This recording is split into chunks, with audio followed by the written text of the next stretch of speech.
This is Nothing Phone 3A, and today I'll show how you can enter and exit the recovery mode on this device. So to start, you will need to simultaneously press volume up and power buttons to launch the power off menu. Now, take your finger and touch and hold at the power off option on this menu. If you'll do that for a second or so, the reboot to safe mode prompt is going to pop up. So here, press OK and allow some time for your device to be restarted, and once it will, it is going to enter the safe mode. So let's wait for that.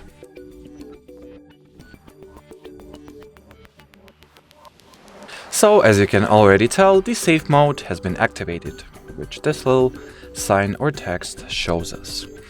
Now, in order to exit the safe mode and get the phone back to its normal operating state, all that you gotta do is to once again launch the power off menu and reboot your device, as simple as that.